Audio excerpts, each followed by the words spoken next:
बिस्मिल्लाहिर्रहमानिर्रहीम। अस्सलाम वालेकुम। मैं हूँ doctor Mohammad Zaman Ashraf. I welcome you all in organic chemistry 1. So in this course we discuss first nomenclature of organic compounds. So one by one we discuss different functional groups, their nomenclature. After that chemical bonding will be discussed, and then different topics like stereochemistry and acid and bases, reactive intermediates, and a number of different topics of organic chemistry will be covered in this course. So let's start with nomenclature of organic compounds. So first, the number of organic compound is increased as everyday organic chemists they synthesize new organic compounds. So before I start nomenclature of organic compounds, the basic terminology which are used in organic chemistry, I define first functional groups. Functional groups, it is an atom or group of atoms which give characteristic properties to organic compounds. It is very useful for organizing this huge number of organic compounds. Chemical reactions of organic compounds, again it depends upon the presence of different types of functional groups. Physical properties also depends upon the type of functional groups, like melting point and boiling point is based on polar and non-polar functional groups. The organic compounds, they need distinctive names which can be used to discuss them. So once some of the unique names they are giving to organic compounds, then it's very easy to discuss their physical and chemical properties. A systematic method of naming of organic compound is really helpful in understanding organic chemistry concepts. So let's start first with alkanes. So first we discussed nomenclature of alkanes. Alkanes, they are saturated organic compounds. So they are hydrocarbons. The hydrocarbons compounds which contain only carbon and hydrogens. So they are alkanes, alkenes, alkynes, and aromatic compounds. And no additional functional group is present in these molecules. So alkanes, as I have told to you that they contain only single covalent bonds. The general formula for alkane is CnH2n plus 2. It showed that 0 degree of unsaturation in these compounds. So the cycloalkanes, these are cyclic analogs of alkanes. So they contain only single covalent bonds in a cyclic ring. So they may be 3-member ring, 4-member ring, 5-member ring, 6-member ring, and so on. 3 and 4-member ring, they are small rings and they are highly strained rings, highly unstable because of their greater energy. And 5, 6, and 7-member ring, they are known as common rings, and they are most stable among all other rings, though as compared to small rings and as compared to larger rings, they are most stable. And that's why they are frequently encountered in different compounds in nature. And higher rings, they are also less stable as compared to common rings. So alkanes are nonpolar. They have low melting and boiling points. And because of their non-polar character, they are also known as hydrophobic in nature. Hydrophobic means they are water repelling. They are not miscible with water. So they are also referred as paraffins. So para means little and affinity. So they possess little affinity towards reaction with the lactophiles, with nucleophiles, with acid and bases. Alkanes, they are present in nature as gas and oil. In chemistry labs, we use alkanes as solvents. So first I discuss with you some common names of alkanes and the reason for these common names, and then we will discuss the systematic names of these compounds. So first, common names are given to organic compounds based upon their origin and discovery. For example, this is butyric acid. It is 4-carbon carboxylic acid. This butyric acid, it is present in rancid butter, isolated from rancid butter. So butyrium, a Latin word which means butter. So because of its origin, it is known as butyric acid. Same is the case with this morphine. Morphine, a painkiller, it is CNS depressant. It is originally named morphium after the Greek god of dreams, Morpheus, as it has a tendency to cause sleep. That's why, due to this relationship, this compound is known as morphine. So it's very difficult to remember the common names of all organic compounds. So that's why organic chemists, they must need systematic nomenclature so that we understand a huge number of organic compounds very easily. So as we know that the limitless number of organic compounds are known, thus a systematic method of nomenclature is needed for these compounds. For example, first we start with this compound 2-methylbutane. So this 2-methyl, it is number and prefix. This but, which is red in color, it shows root, and then this ane, it is suffix. So this 2 and methyl, which is number and prefix, it actually designates the number and position of carbons in branch. The root, number of carbons in the backbone chain, and ane, this is a suffix. It shows the presence of different functional groups, designates the functional groups.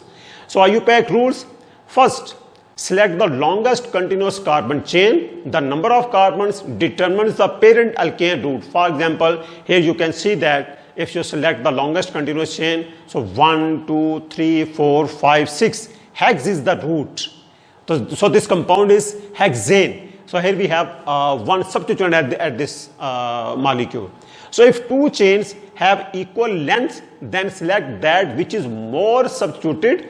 This results in simpler branching groups that are easier to understand. For example, here we have two different ways in which we can name this molecule: 1, 2, 3, 4, 5, 6. 1, 2, 3, 4, 5, 6. If we start numbering from here, so the complex substituent is present here. But if we start numbering here, this is methyl and this is ethyl. So it is simple to name these two groups, methyl and ethyl. So that's why at position 3 we have ethyl group, at position 2 we have methyl group. It is 3-ethyl, 2-methyl hexane. So attach the suffix, it is ane in case of alkanes. Number the carbon atoms in longest continuous chain. Start numbering from carbon nearer to substituents. Name the substituent attached to the root like methyl, ethyl, so on.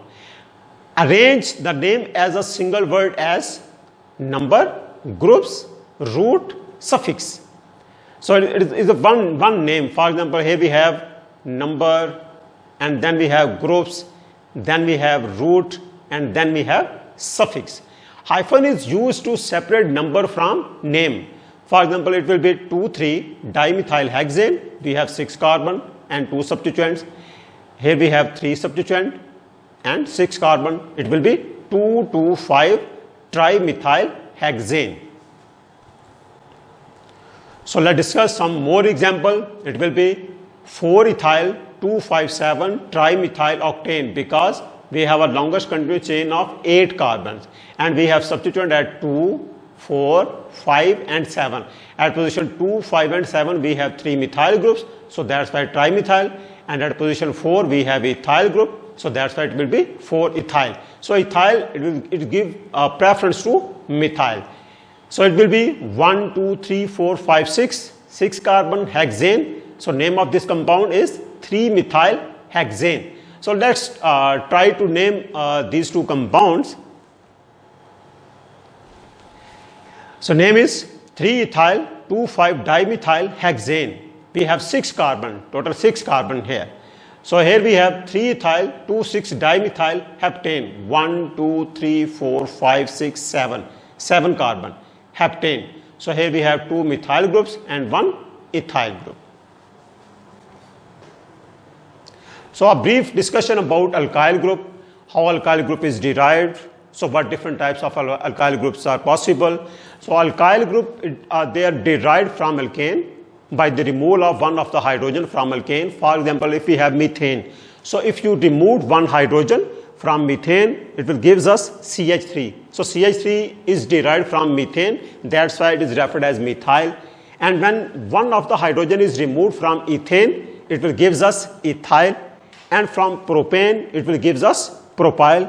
So similarly, we have primary, secondary and tertiary carbon based upon the presence of different substituents. For example, here we have, as I told to you, this group is derived from methane, it is methyl, and then ethane, ethyl. It is from propane and propyl. So there are two possibilities. In case of propyl group, it may be n-propyl, straight chain, it may be isopropyl, branched. So isopropyl are 1-methyl ethyl. This is 1-methyl ethyl. Same is the case with 4 carbons. So there are 4 possibilities. This is n-butyl. It will be isobutyl because substituent is here, isobutyl, not secondary. There is a difference between isobutyl and secondary butyl. So it is isobutyl or 2-methyl propyl. So this is secondary butyl because this carbon is secondary. So or it is 1-methyl propyl. And this is tertiary butyl. On the other hand, we can name it 1,1-dimethyl ethyl. So here we have pentyl group. This is isopentyl.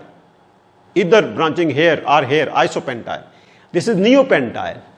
This is a new group which is not present in case of butyl or propyl. So that's why this is neopentyl. Neopentyl is also present in case of 6 carbon or in case of 7 carbon or in case when phenyl ring is present along with this carbon. So this is neopentyl group. Neo mean this group when next carbon is tertiary carbon or quaternary carbon. So this group is neopentyl group. This is tertiary pentyl group. So these are different alkyl groups, and based upon presence of different carbons, we can classify these carbons as primary, secondary and tertiary carbon. So this carbon is attached with only 1 carbon, that's why primary carbon.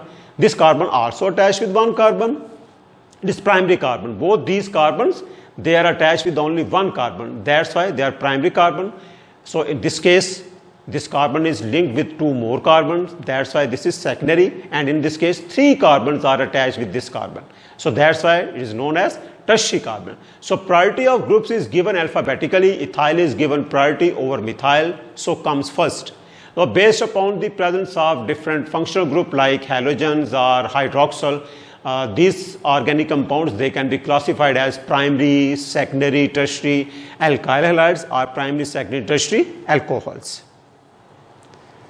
So now nomenclature of cycloalkanes, root designates the number of carbon and prefix is cyclo. So you just add cyclo and then propane, 3-membered ring, cyclopropane. 4-membered ring, cyclobutane. 5-membered ring, it is cyclopentane. And then cyclohexane. It will be cycloheptane and cyclooctane. Just depends upon the number of carbon which are present in a cyclic ring. The substituted cycloalkanes are named by adding name and position of the substituents. In case of monosubstituted, no need to mention position because all carbons are same. So it will be ethyl, cyclopentane. It will be methyl and cyclobutane. So here we have 2 substituents, methyl. So 1, 2, 3, 1,3-dimethyl cyclohexane. When number of carbons of the substituent is greater than ring carbons, then it is considered as substituent. So here we have 4 carbon in a cyclic ring. So here you have 1, 2, 3, 4, 5. So complex group. So that's why this butyl it considered as a substituent. So it will be 3-cyclobutyl pentane. For substituted cyclohexane, the groups may be present at axial or equatorial position. So here we have 1,3-dimethyl cyclohexane. These 2 positions, they are axial. So here we have axial and equatorial position. So here we have di-equatorial 1,3-dimethyl cyclohexane. So these substituted cyclohexane, they have different stability. Methyl groups, generally when they are present at equatorial position, they are more stable as compared to when they are present at axial position, because we know that in case of methyl cyclohexane, even when methyl group is present at axial position, it has 1,3 repulsion with hydrogen.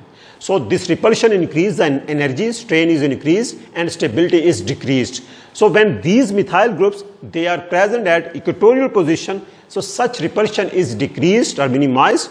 That's why energy is decreased and stability is increased. So methyl groups, they prefer to orient themselves at equatorial position instead of axial position.